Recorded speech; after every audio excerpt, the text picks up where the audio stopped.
অবশেষে জট কাটল জঙ্গিপুর পৌরসভার। নতুন করে বোর্ড গঠনের পর সম্পন্ন হলো বোর্ড অব কাউন্সিলের বৈঠক।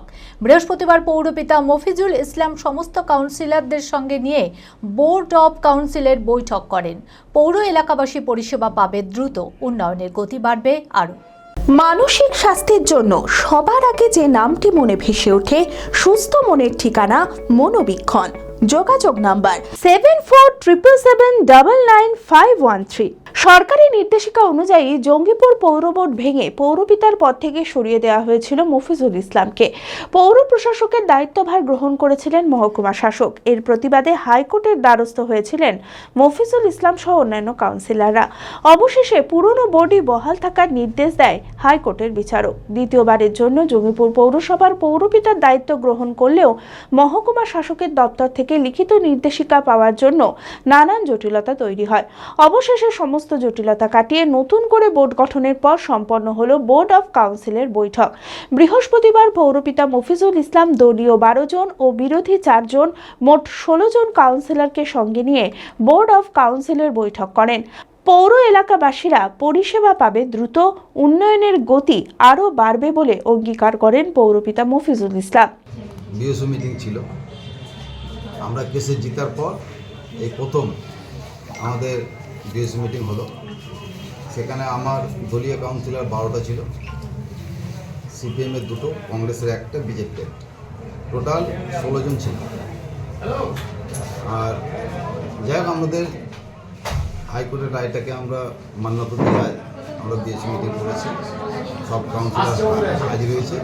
আমরা সবাই মিলে আবার ধরেন কি সেই জঙ্গিপুর পৌরসভাতে ভালো পরিষেবা দেওয়ার একটা সবাই অঙ্গীকার করেছি কি আমরা আগামী দিনে ভালোভাবে পৌরসভা চালাচ্ছি। তাই নিয়ে আপনাদেরকে ভেঙে দেওয়া হলো, আপনারা পৌরসভায় যাবেন না কিংবা পৌরসভার কোনো কাজ করবেন না। তো যাই হোক, আমাদের সেটা প্রশাসনিক ব্যাপার। যদি কোনো চিঠি ওনাদের কাছে এসে থাকে তো ওনারা দিবে, কিন্তু আমাদের কলকাতা হাইকোর্টে যেটা বলেছে পরিষ্কার, আপনাদের ওই যে অর্ডার ছিল সেই অর্ডারটাকে ভ্যাকেট করে দেওয়া হয়েছে। আপনারা যেমন ছিলেন সেরকম পৌরসভা পরিষেবা দেবে। তাই আমরা বসেছি, মানে আগামী দিনে আমরা যেভাবে পরিষেবা দিয়ে এসেছি সেভাবেই দেবো, তার থেকে ভালো করার চেষ্টা করব। যদিও বিধায়ক জাকির হোসেন প্রতিবাদে জানিয়েছেন এই পুরো বিষয়টি রাজ্য সরকারের বিরুদ্ধে হয়েছে।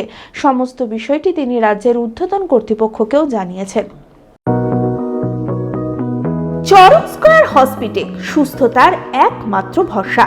জেলায় প্রথম একই ছাদের তলায় সমস্ত অত্যাধুনিক উন্নত মানের চিকিৎসা পরিষেবা, উন্নত মানের IPD, ICU, CCU, NICU, PICU, dialysis, 7টি modular OT, orthopaedic, paediatric, urology, gynaecology, 24 ঘন্টা অভিজ্ঞ চিকিৎসক। এছাড়াও জেলায় প্রথম ক্যাথল্যাব, সিমেন্স, আর্টিসান এক্স মেশিনের পরিষেবা থাকছে চরক স্কয়ার হসপিটালে। 24 ঘন্টা private blood bank, MRI, CT scan, digital X-ray, cath ল্যাবের পরিষেবা।